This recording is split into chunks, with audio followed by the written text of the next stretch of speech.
Olá pessoal, o concurso IBAMA já foi autorizado, a comissão já foi formada. Ao todo serão 568 vagas distribuídas entre 3 cargos, entre eles o de analista ambiental, serão 96 oportunidades.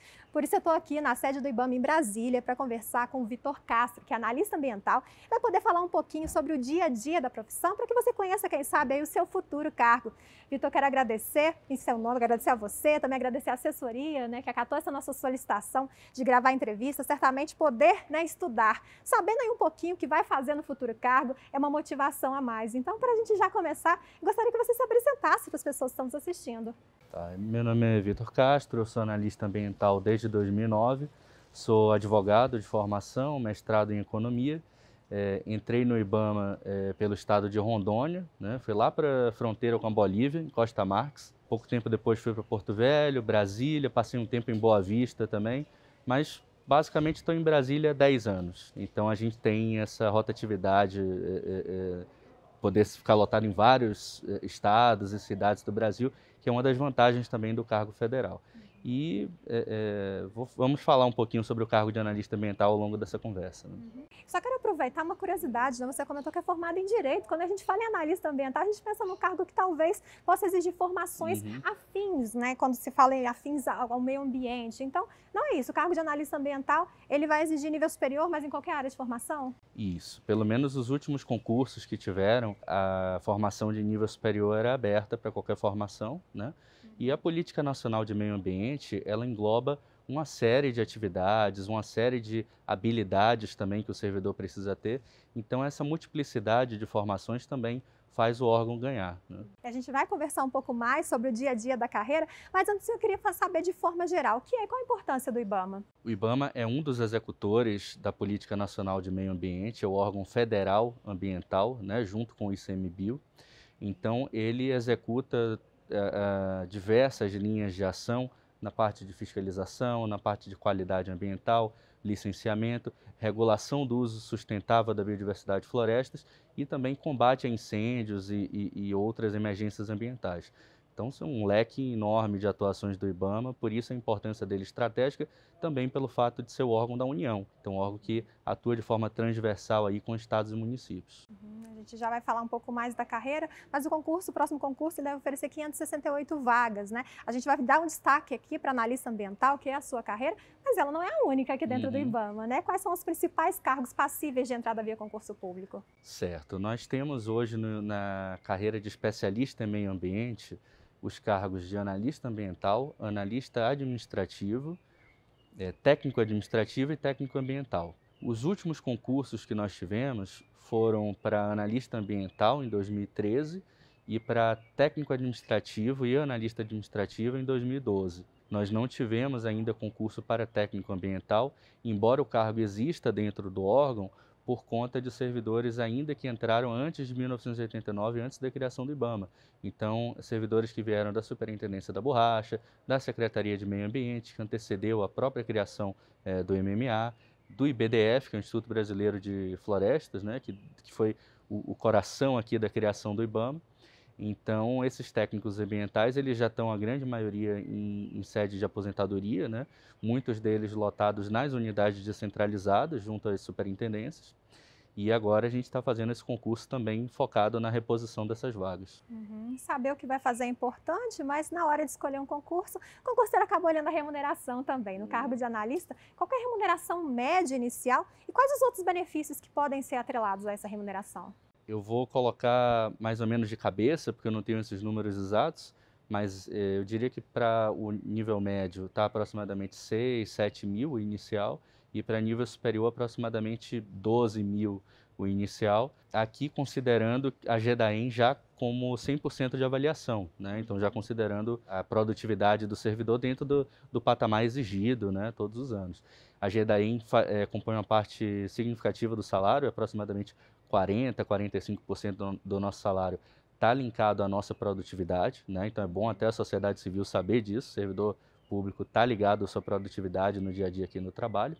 E também tem a expectativa de você ganhar gratificação de qualificação, que ela tem diferentes níveis, a depender do seu enquadramento, se você é um cargo de nível médio, um cargo de nível superior. mas à medida que o servidor tem um mestrado, uma graduação, um doutorado, uma especialização, ele vai fazendo jus a essas gratificações de qualificação. Agora de cabeça não tem um número, mas elas variam aí aproximadamente entre R$ 300 e R$ 1.500. Como que é o plano de carreira? Quanto tempo até você chegar ao final de carreira? E no caso do analista, né, qual que é a remuneração final? Olha, eu vou falar um pouco de analista ambiental, né? Que aqui eu tenho um pouquinho mais de conhecimento. São 13 níveis, então você não progride no primeiro ano que você entra, porque você precisa ter um ano para fazer jus à primeira progressão, um ano cheio, né? Aí depois você progride durante 13 anos. Com 14 anos aproximadamente de órgão, você chega ao topo da carreira.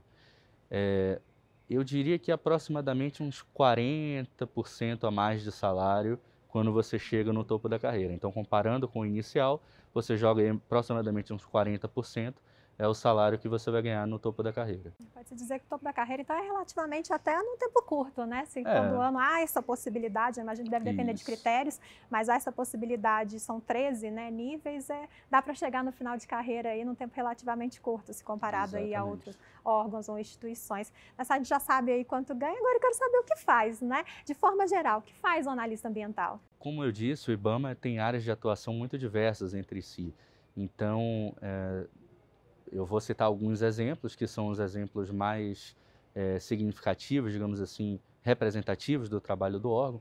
Então, na fiscalização ambiental, você tem uma atividade muito parecida com a atividade policial, né? Que você faz a investigação, você faz ações de campo, é o exercício do poder de polícia administrativo, como se fala. No licenciamento, você trata das grandes obras de infraestrutura nacional, na parte de energia, de logística. No combate a incêndios florestais, a gente está vendo agora no Pantanal a importância da presença do IBAMA, né? Mas toda essa parte do Cerrado, do Pantanal e uma parte da Amazônia também precisam ter a presença do Preve Fogo, que é o centro que o IBAMA tem para a prevenção de incêndios e combate a incêndios. A regulação do uso sustentável da biodiversidade de florestas, que é a diretoria onde eu estou hoje, que a gente trabalha na regulação do uso para fauna e flora, então desde os sistemas autorizativos até ações de manejo, ações de controle de pragas, de espécies exóticas, né? E a qualidade ambiental, que trabalha muito do lado da indústria também, de quais produtos podem ser incorporados à indústria nacional a partir de parâmetros de emissão, parâmetros poluentes do solo, etc. Então, aqui eu já te dei 5 áreas de atuação finalísticas que são tão diversas entre si que exigem realmente perfis diversos de servidores atuando em cada uma. Então, pode-se dizer que o trabalho de um analista ele pode ser tanto interno quanto externo, ou uma mescla, ou mais um do que o outro? Isso. Você pode ter desde o servidor que é um expert em determinados parâmetros de análise, mais técnica, na área química, na área biológica, na área de engenharia, e aí esse servidor ter um perfil mais de ficar em gabinete, analisando vastos relatórios, já peguei relatórios de milhares de páginas, você tem que ler em algumas poucas semanas às vezes, né? E você vai ter o servidor que tem um perfil mais operacional, de campo, para muita viagem, muita atividade, às vezes ficar semanas longe de casa, mas isso vai da escolha de cada um e do perfil de cada um. Então, eu já ia perguntar justamente isso, né? Sobre a questão do perfil, o servidor, ele pode demonstrar, né, ter essa característica, né? Eu não sei se isso vai ser possível logo de entrada, mas no decorrer do tempo de trabalho, mostrar que vai ter afinidade para um trabalho mais interno, mais externo, e ser alocado aonde tem mais afinidade? Eu vou falar um pouco da experiência dos concursos de 2009 e 2013, né? 2009 quando eu entrei e 2013 quando eu participei da alocação ali de algumas peças, né? O RH do IBAMA ele busca identificar esses perfis pelos currículos que os servidores mandam. Então, depois que é feita a nomeação, depois que é publicado o resultado final do concurso, a gente recebe um e-mail do RH do IBAMA pedindo para que você mande o seu currículo atualizado. Por isso que é importante o concurseiro de hoje, que quer ser o servidor de amanhã, quando tiver aprovado lá na frente, mandar um currículo mostrando bem as áreas de atuação onde ele atuou, porque aquilo vai determinar que o RH vai colocar ele. Se tem um perfil mais de análise de processos, de documentos, até mesmo um perfil mais de gestão, ou se tem um perfil mais de campo mesmo, de atuação ali no dia a dia da atividade. Você exemplificou, né, onde já foi lotado. Queria que você me falasse mais um pouquinho da lotação. A gente está em Brasília, né, que aparentemente é uma sede mais administrativa, onde é um trabalho mais interno, mas na prática as lotações podem acontecer aonde? Espalhados pelo Brasil?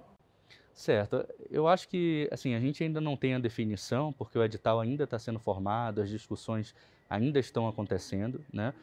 Mas o que já se comentava muito, até do ministro Salles, pouco antes dele sair, a importância de fortalecer a Amazônia. Isso foi uma diretriz também do vice-presidente Mourão, né, no sentido de que, prioritariamente, vamos colocar servidores na Amazônia. A gente não sabe ainda, né, como é que isso vai ser, mas existe essa possibilidade. No meu concurso em 2009, houve uma quantidade bastante grande de servidores lotados em estados da Amazônia. À época ainda, em algumas unidades técnicas do IBAMA, em pequenas cidadezinhas, eu citei o exemplo de Costa Marques, que hoje já não tem mais unidades técnicas do IBAMA. Então, hoje, a grande maioria das unidades do IBAMA se localizam em cidades médias ou grandes, ou em capitais de estado, ou em cidades médias. Vou citar o exemplo aqui, Santarém, Ji-Paraná, né? São cidades que você já tem uma condição ali de levar uma criança pequena, você sabe que vai ter médico, vai ter escola. Então, o servidor que, mesmo que ele esteja pensando em fazer para uma unidade descentralizada, um estado da Amazônia, ele sabe que ele vai ter todas as condições ali de infraestrutura para poder levar a família caso seja aprovado. Mas o IBAMA tem unidades também, por exemplo, no Sul, Sudeste, né? A gente comentou mais aqui do Norte, né? Estamos aqui no Centro-Oeste, mas tem nas outras regiões também? Tem sim, são por questões até de desigualdades regionais do Brasil, né? Normalmente os aprovados no concurso do IBAMA vinham nos concursos anteriores, no meu também foi assim, desses estados do Sul e Sudeste. Então, depois de algum tempo no órgão, esses servidores acabam querendo voltar para as suas cidades natal, né?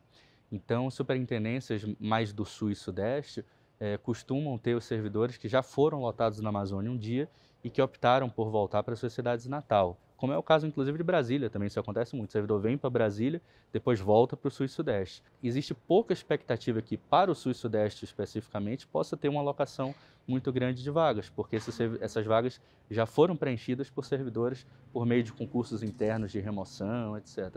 Mas é bom que fique a perspectiva que o concurseiro que está no Sul e Sudeste vai fazer concurso para a Amazônia, sabe que daqui a alguns anos ele pode tentar um concurso interno de remoção e voltar para sua cidade natal, se for o caso.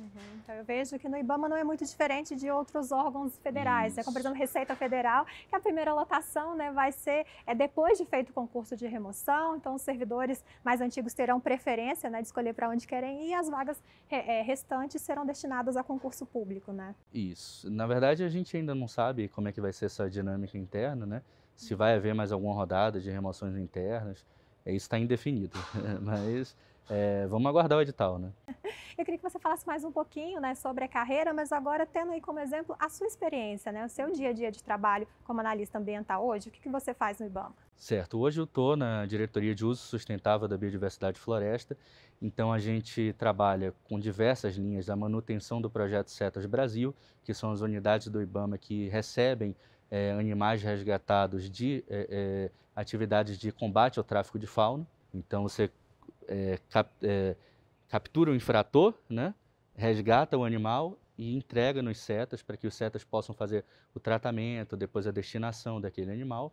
A minha diretoria também trabalha com a regulação do uso da flora, então os sistemas, o Sinaflora, o DOF, que estão aí toda hora na mídia, né, tem uma grande importância para a economia nacional. Nós temos ações ainda de recuperação ambiental, licenciamento de manejo florestal sustentável. Então a gente trabalha com uma agenda bastante propositiva que tem essa relação entre o órgão regulador ambiental, que é o IBAMA, né, e a economia, que precisa ser sustentável. Então, esse enclave estratégico aí da diretoria de uso sustentável, é onde eu estou hoje. Então, desde instrução de processos, respostas de ações judiciais, de Ministério Público, a gente também trabalha com a parte de compras e licitações, contratos, né, junto com a área meio, que é a diretoria de planejamento e administração.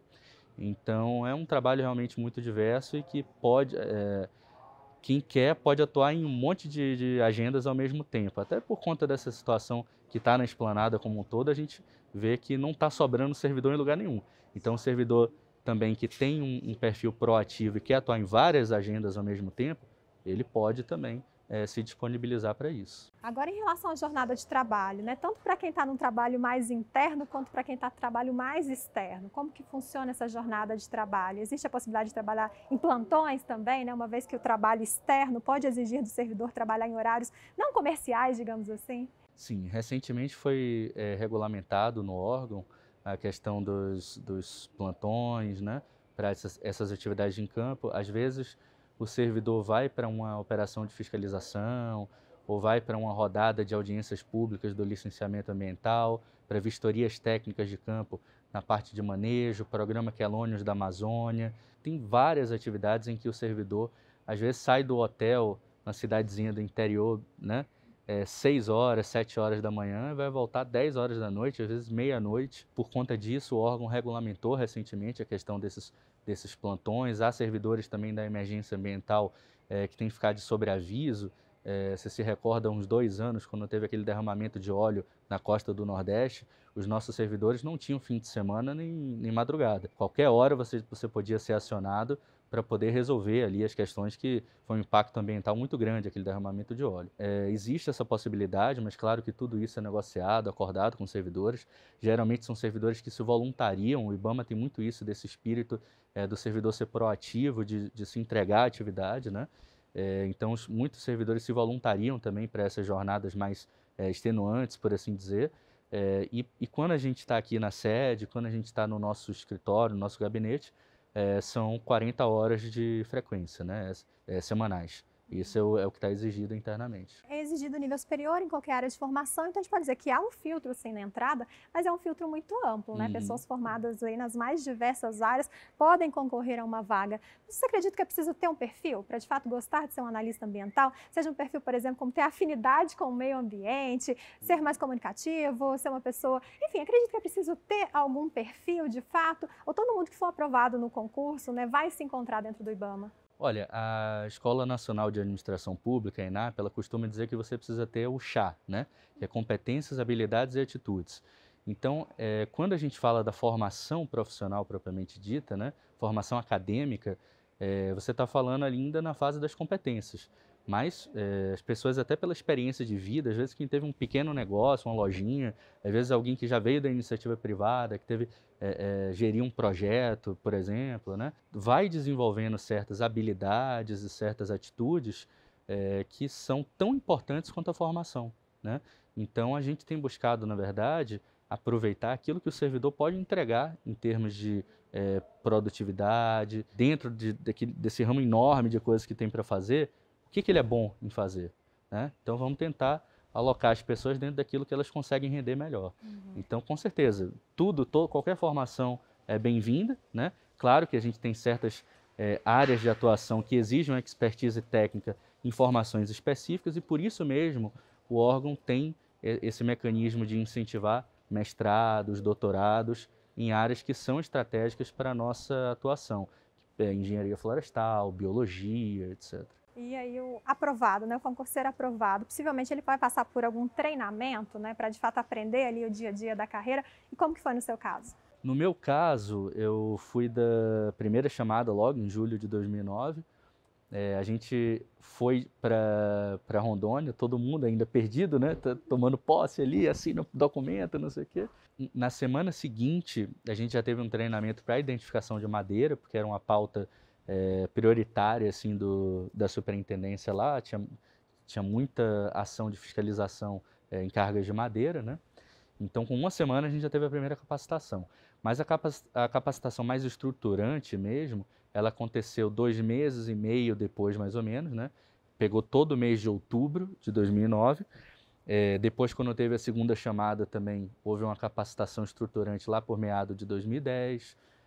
O concurso de 2013, acredito também que a capacitação aconteceu pouco tempo depois. Às vezes não acontece de ser imediatamente após a pessoa tomar posse, porque tem aquele período também, né, que todo mundo está tomando posse em datas diferentes. Então, dá um intervalo aí de 30, 45 dias só para você saber quem já entrou. Aí você publica a segunda chamada. Aí, geralmente, depois da segunda chamada, é que você vai fazer o curso de introdução. Acredito que vai ser um modelo mais ou menos parecido, mas aí, mais uma vez, só a gente aguardando o edital para a gente ver se vai funcionar dessa forma. Então, deixando claro que a próxima pergunta vai ser relacionada aos últimos concursos, né, últimos concursos, uma vez que ainda não se sabe como será no próximo edital, mas a gente falou sobre essas lotações, né? Geralmente, os últimos concursos, eles vieram lá com os estados e a pessoa fazia inscrição para aquele estado, ou tinha lá quantas vagas ia ter, por exemplo, e já com a colocação no concurso, a pessoa poderia escolher para onde ia. O primeiro de todos, o de 2002, foi dessa última forma como você falou. Foi um concursão nacional, que é mais ou menos parecido agora com o que teve também PF, PRF fizeram dessa forma, né? Era um listão nacional e a partir da sua colocação inicial você ia escolhendo para onde você ia, né? Que é um modelo parecido com o do Exército também. Os outros concursos que aconteceram no IBAMA, 2005, 2009, 2013, já eram com os estados certos. Então, você fazia para uma determinada localidade e o RH dizia para qual unidade você ia. Então, só para dar um fato curioso aqui, no meu caso, uma coisa que o RH fez que eu até achei interessante na época, em 2009, foi priorizar que os servidores que eram solteiros, que não tinham filhos, ficassem nas localidades mais ermas, né? Porque não tinha tanto aquele problema de levar criança pequena para lá. E geralmente servidoras mulheres, que eram mães, né? Ou até os homens que eram casados, com filhos, etc., iam para localidades com um pouquinho mais de estrutura, um pouquinho mais de porte. Mas isso já não vai ser um problema, esse concurso, porque, como eu falei, as nossas unidades técnicas hoje elas estão prioritariamente em cidades de médio e grande porte. Em relação a curiosidades, né? Quando você comenta que é analista ambiental do IBAMA, o que as pessoas mais costumam te perguntar, seja sobre o IBAMA ou seja sobre o cargo? Olha, quando eu vou num lugar mais humilde, a primeira coisa que a pessoa me pergunta é como é que faz para regularizar o papagaio dela. Aí a gente às vezes pede assim, olha, é melhor pegar essa orientação formal junto ao órgão, né? O órgão tem hoje, o cidadão tem uma série de mecanismos para poder obter uma informação correta, seja por meio do SIC, né, que é o Serviço de Informação ao Cidadão, seja por meio da linha verde. Então a gente geralmente direciona assim, ó, às vezes estou aqui, quero almoçar, quero tomar uma cervejinha, alguma coisa assim, não vou te dar a informação mais precisa sobre o seu papagaio, né? E também, às vezes, quando dá uma repercussão de uma pauta muito grande na imprensa, como está sendo agora essa pauta positiva da atuação do IBAMA nos incêndios que estão acontecendo no Pantanal, no Cerrado, que o IBAMA vai para ajudar mesmo as localidades, né, as cidades pequenas, os corpos de bombeiro locais, né?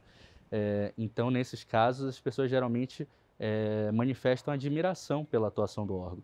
Então, se tem um aspecto assim que dá um orgulho muito grande, é a marca IBAMA, né? A marca IBAMA, tanto internacionalmente, quando você vai nas discussões com outros países, com ONGs, etc., quanto aqui internamente também, por conta dessa atuação do IBAMA em algumas pautas muito estratégicas, a marca IBAMA é muito bem-vinda. Então, às vezes você pode acontecer de alguém estar bravo porque tomou uma multa do IBAMA e reclamar, né?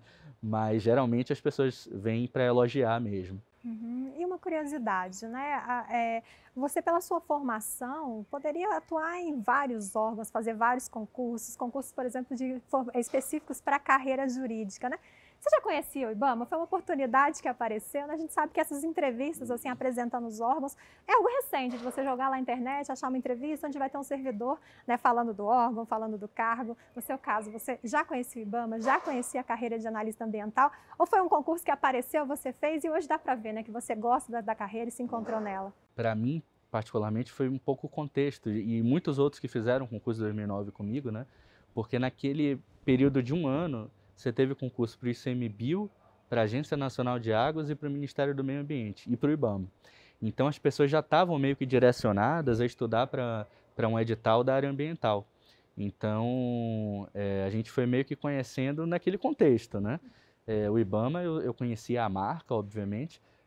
Eu sou de Salvador, então na Bahia é muito forte a fiscalização de pesca do IBAMA. Às vezes você está ali na Baía de Todos os Santos, você vê o IBAMA atuando ali, fiscalizando pesca, né? Então era isso que eu conhecia do IBAMA ali na Bahia. Mas eu acredito que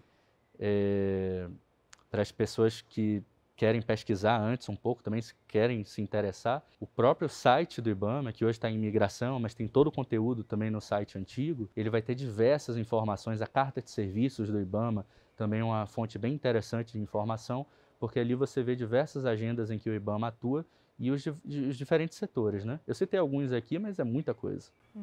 Vitor, para a gente já caminhar para o final dessa entrevista, né? As pessoas que estão nos assistindo aí, hoje concurseiros, né? E você já esteve desse lado de concurseiro também, mas hoje concursado, podem estar olhando para você e já se imaginando como servidores também, né? A gente sabe que o concurso está aí, já foi autorizado, a comissão já foi formada, então há um indício de que vai haver de fato o concurso, né? A gente não sabe aí quando, ainda está havendo ainda os trâmites para que o concurso aconteça, né? Como já foi bem falado aqui, algumas coisas ainda estão sendo conversadas, como distribuição de vagas, por exemplo, Então, o que você gostaria de deixar de mensagem, né, para as pessoas que estão nos assistindo e querem fazer o próximo concurso do IBAMA? Olha, eu acho que é uma aventura muito grande. Eu sempre digo, e eu tenho muito orgulho de dizer, que eu conheci com o IBAMA 22 estados da federação. Já conhecia outros, né? Só com o IBAMA, só a trabalho, foram 22 estados da federação.